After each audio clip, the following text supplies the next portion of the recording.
ये कहानी शुरू होती है मंगोलिया के डेजर्ट से। ये ईस्ट एशिया का सबसे बड़ा रेगिस्तान है। यहाँ पर एक कंपनी आई होती है जो यहाँ पर तेल निकालना चाहती थी, लेकिन उनकी इन्फॉर्मेशन गलत होती है। यहाँ पर कोई तेल नहीं होता और अब ये सब के सब वापस जा रहे हैं। इन सब को वापस ले जाने के लिए यहाँ पर एक प्लेन भेजा गया है जिसके पायलट का नाम फ्रैंक होता है। उसके साथ उसका को पायलट भी होता है। ये दोनों के दोनों यहाँ पर जितना भी सामान है और जितने भी इम्प्लॉयज हैं, इन सब को लेकर यहाँ से बीजिंग जाएंगे। ये सब के सब प्लेन में बैठ जाते हैं और बीजिंग के लिए निकल पड़ते हैं। और तभी इस बहुत बड़े रेगिस्तान में तूफान आना शुरू हो जाता है। फ्रैंक का जो को पायलट होता है वो बोलता है कि हमें क्या करना चाहिए। फ्रैंक कहता है कि अगर हम वापस गए तो हमें फ्यूल के लिए इंतजार करना पड़ेगा, क्योंकि दोबारा उड़ान भरने के लिए हमारे पास फ्यूल नहीं है और उसमें कितना वक्त लगेगा मुझे नहीं पता, इसीलिए हमें आगे बढ़ना होगा। इसके बाद फ्रैंक अपने प्लेन को और भी ऊपर ले जाता है ताकि वो रेत के तूफान से निकल पाए, लेकिन यहाँ पर इनका प्लेन ओवरलोडेड होता है। ये तूफान में फंस जाते हैं। साथ ही ये रेडियो की मदद से राब्ता करने की भी कोशिश करते हैं, लेकिन इनका राब्ता नहीं हो पाता और रेत की वजह से इनका एक इंजन खराब हो जाता है। फ्रैंक कहता है कि मुझे इमरजेंसी लैंडिंग करनी होगी और वो इमरजेंसी लैंडिंग करने के लिए प्लेन को नीचे उतारना शुरू कर देता है। लेकिन ये लैंडिंग इतनी आसान नहीं होती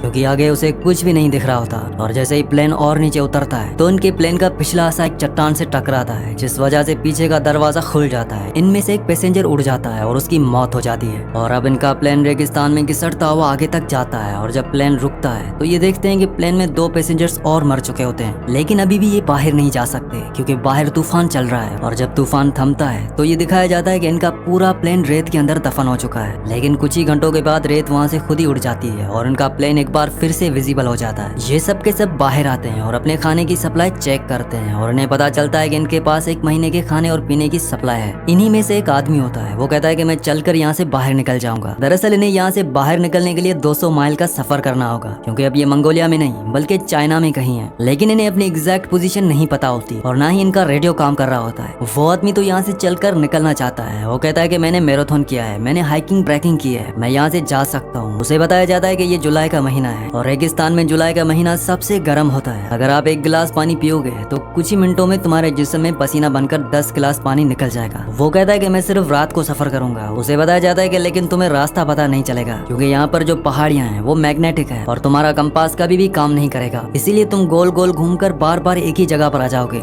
इसके बाद उसको समझ आ जाता है कि वो यहाँ से इस वक्त अकेला नहीं निकल सकता। अब उसी रात को जब ये सब के सब प्लेन के अंदर सो रहे होते हैं तो बाहर तूफान चल रहा होता है और तभी इनमें से एक आदमी जिसका नाम डेविस होता है वो बाहर टॉयलेट करने के लिए जाता है और जब वो वापस आ रहा होता है तो उसका पैर पत्थर से टकराता है, जिसकी वजह से वो रेत से लुढ़कता हुआ नीचे की ओर चला जाता है। तूफान में उसे चारों तरफ कुछ भी नजर नहीं आता और ये रास्ता भटक जाता है। हालांकि वो मदद के लिए चिल्लाता भी है, लेकिन कोई भी उसकी आवाज नहीं सुन पाता। सुबह जब सब उठते हैं तो वो देखते हैं कि उनका एक साथी डेविस गायब है। वो उसे चारों तरफ ढूंढने की कोशिश करते हैं, लेकिन उसका कुछ भी पता नहीं चलता क्योंकि वो रेत में दफन हो चुका होता है। पर इस बात से सब के सब परेशान होते हैं। इसीलिए इनमें जो लेडी होती है वो पायलट फ्रैंक के पास जाती है। वो फ्रैंक से पूछती है कि कोई हमें यहाँ पर बचाने के लिए आएगा, इसके कितने % चांसेस हैं। फ्रैंक कहता है कि सिर्फ 5%, लेकिन हम यहाँ से निकल नहीं सकते क्योंकि हम रेगिस्तान के बीचों बीच में हैं। हमारे पास खाना और पानी बहुत कम है और इतने कम खाने और पानी के साथ अगर हमने चलना शुरू किया तो ये सब का सब 2 दिनों में ही खत्म हो जाएगा और हम में से कोई भी नहीं बच पाएगा। हालांकि इस बात के चांसेस बहुत कम है कि कोई हमें यहाँ पर ढूंढने के लिए आएगा, लेकिन मैं ऑप्टिमिस्ट हूँ, इसीलिए मैं यहाँ पर इंतजार करना प्रेफर करूंगा। वहीं बाहर जो लोग होते हैं धीरे धीरे उनकी उम्मीदें भी टूटना शुरू हो जाती हैं कि कोई उन्हें यहाँ पर लेने के लिए नहीं आएगा। इसीलिए इनमें से 2 लोग यहाँ से जाने का फैसला करते हैं और साथ ही अपने साथ कुछ पानी भी ले जा रहे होते हैं। तभी फ्रैंक कहता है कि यहाँ से पानी कोई नहीं ले जाएगा और पानी की वजह से इनके बीच में हाथापाई हो जाती है, जिस वजह से पानी गिर जाता है। यहाँ पर एक आदमी होता है जिसका नाम एलिट होता है। वो उनके पास आता है। वो कहता है कि मेरे पास एक आइडिया है जिससे हम सबकी जान बच सकती है। मैं कई दिनों से इस प्लेन को ऑब्जर्व कर रहा हूँ और हम इस प्लेन को रिबूट करके एक दूसरा प्लेन बना सकते हैं। फ्रैंक उसे पूछता है कि तुम प्लेन के बारे में क्या जानते हो। एलिट कहता है कि मैं प्लेन डिजाइन किया करता था।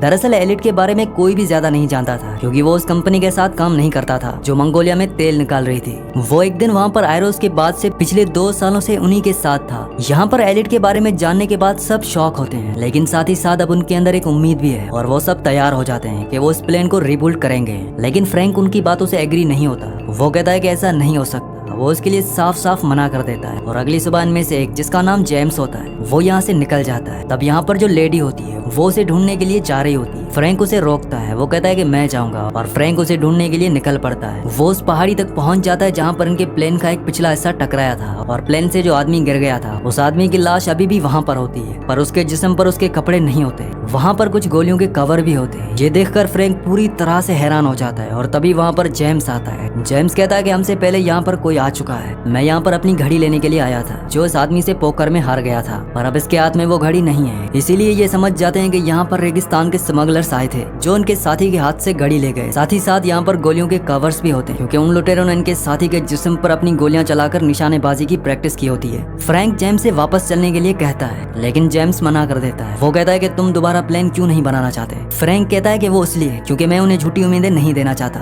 ऐसा कुछ नहीं होने वाला। जेम्स कहता है कि इस दुनिया में हर एक इंसान प्यार चाहता है और अगर हम किसी को प्यार नहीं दे सकते तो हमें उसे उम्मीद देनी चाहिए। अगर हम उसे उम्मीद भी नहीं दे सकते तो उसे वो करने देना चाहिए जो वो करना चाहता है। जेम्स की बातें सुनने के बाद फ्रैंक इन लोगों को प्लान बनाने में साथ देने के लिए राजी हो जाता है, बावजूद इसके कि उसे पूरा यकीन है कि प्लान नहीं बन सकता। ये दोनों के दोनों उस जगह पर आ जाते हैं जहाँ पर इनके बाकी साथी हैं और अब ये सब मिलकर प्लान बनाना शुरू करते हैं। ये दिन में काम नहीं करते क्योंकि यहाँ पर बहुत गर्मी होती है, इसीलिए पूरी रात काम करते हैं। पर इनकी परेशानी तब बढ़ जाती है जब एक रात को इनका वो फ्यूल जो इन्होंने आग जलाने और जनरेटर जलाने के लिए रखा होता है उस पर वेल्डिंग करते हुए चिंगारियां गिर जाती हैं और एक बहुत बड़ा ब्लास्ट होता है। हालांकि इस ब्लास्ट में किसी की जान नहीं जाती लेकिन इनका सारा का सारा फ्यूल बर्बाद हो जाता है। अब इनके पास उतना ही पेट्रोल मतलब कि उतना ही फ्यूल बचा है जिस पेट्रोल से ये यहाँ से निकल सकते हैं। ये अब इसका इस्तेमाल नहीं कर सकते, इसीलिए अब इन्हें रात को नहीं बल्कि दिन में काम करना होगा। और दिन में यहाँ पर बहुत ज्यादा गर्मी होती है लेकिन ये हिम्मत नहीं हारते, ये दिन में काम करना शुरू कर देते हैं। और अब जब इन्होंने प्लेन को रिबूट किया है उसमें इन्हें एक विंग को जोड़ना है और इनके पास एक ही मौका है। अगर ये विंग नीचे गिर गया तो ये कभी भी ऊपर नहीं आ सकते क्योंकि इनके पास इतने भारी सामान को उठाने के लिए कोई भी क्रेन नहीं है। और अब ये उसे धीरे धीरे ऊपर से छोड़ना शुरू करते हैं लेकिन तभी वो जंजीर टूट जाती है जिसे इन्होंने उस विंग को होल्ड किया होता है। वो विंग बहुत तेजी के साथ नीचे की तरफ घिसटता हुआ जाता है और वो सीधा प्लेन से टकराता है। इस बात से सब हैरान हो जाते हैं। प्लेन के अंदर पहले से इनका एक साथी होता है जिसे उस विंग को एक बोर्ड से जोड़ना होता है और तभी वो बाहर आता है। वो कहता है कि मैंने कर दिया। दरअसल जंजीर टूटने के बाद विंग जब फिसल कर प्लेन की तरफ गया था तो एग्जैक्ट उसी पोजीशन पर गया था जहाँ पर उसे जाना था और इस विंग को जोड़ने के बाद इनके प्लेन का पूरा ढांचा तैयार हो चुका है और सबको अब उम्मीद है कि ये यहाँ से फ्लाई करके निकल जाएंगे। इसीलिए ये नाचना और एंजॉय करना शुरू कर देते हैं। साथ ही साथ ये रेत भी हटा रहे होते हैं ताकि एक ट्रैक तैयार कर सकें और यहाँ से उड़ सकें। लेकिन ये सब इतना आसान नहीं है। एक दिन यहाँ पर इलेक्ट्रिक तूफान आ जाता है जिसमें बहुत सारी बिजलियां गिरना शुरू हो जाती हैं और इनके जो प्लेन का विंग है उसके अंदर पेट्रोल है, इसीलिए वो सब वहाँ से भागकर दूर हो जाते हैं। लेकिन एलिट वहाँ से नहीं जाता क्योंकि वो किसी भी कीमत पर इस प्लेन को नहीं खोना चाहता। और जब उसके ऊपर बिजली गिरने वाली होती है तभी फ्रैंक उसे पकड़कर वहाँ से कूद जाता है जिस वजह से उसकी जान बच जाती है क्योंकि अगर एलिट को कुछ हो गया तो इनमें से कोई भी नहीं है जो प्लेन को पूरा कर सके। ये सब इस प्लेन का नाम फीनिक्स रखते हैं। फीनिक्स असल में इजिप्शियन माइथोलॉजी के हिसाब से रेगिस्तान का एक ऐसा परिंदा है जिसे बहुत ही पावरफुल माना जाता है, लेकिन इन्हें अभी भी फीनिक्स पर मतलब कि अपने प्लेन पर बहुत काम करना है। अब धीरे धीरे इनका पानी भी खत्म हो रहा है। एक रात ये रेत की चट्टान से देखते हैं कि इनसे काफी दूर कुछ लोग हैं जो टेंट लगाकर वहाँ पर सो रहे हैं। असल में ये सब के सब स्मगलर्स होते हैं जो हथियारों के सप्लायर होते हैं, जो रेगिस्तान के रास्तों से हथियारों की सप्लाई एक कंट्री से दूसरी कंट्री में करते हैं। फ्रैंक कहता है कि हमें उनसे पानी की मदद मांगनी चाहिए, हालांकि एलिट मना करता है, लेकिन फ्रैंक और उनके कुछ साथी वहाँ पर उन लोगों से पानी की मदद मांगने के लिए जाते हैं। फ्रैंक और उसका साथी पत्थर के पीछे छुप जाते हैं ताकि अगर कोई भी खतरा हो तो वो पीछे से हमला कर दे।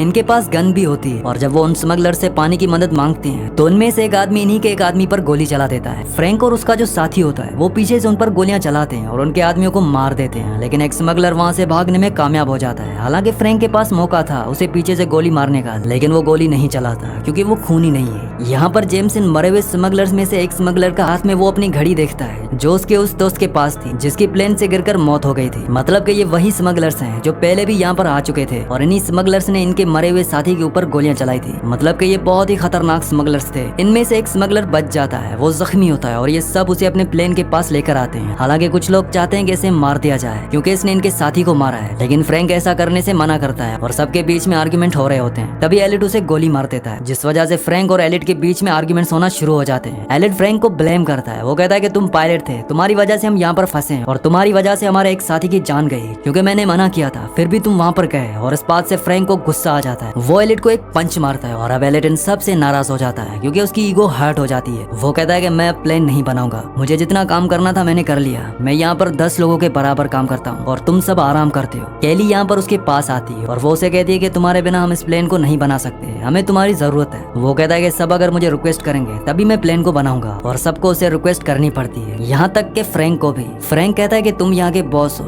प्लीज इस काम को खत्म करो। इसके बाद एलियट मान जाता है। एक बार फिर से ये सब के सब प्लेन के काम को खत्म करने में जुड़ जाते हैं। एक दिन ये दूरबीन से देखते हैं कि जो स्मगलर यहाँ से भाग गया था वो अब अपने साथियों के साथ यहाँ पर पहुंच चुका है, पर वो लोग आगे नहीं बढ़ते क्योंकि वो जानते हैं कि इनके पास हथियार हैं। दरअसल स्मगलर्स के जो हथियार थे अब वो उन्हीं के पास हैं, लेकिन इन स्मगलर्स को ये पता है कि इनके पीने का पानी और खाना बहुत जल्दी खत्म हो जाएगा, और जब ये पूरी तरह से कमजोर हो जाएंगे तभी वो उन पर हमला करेंगे।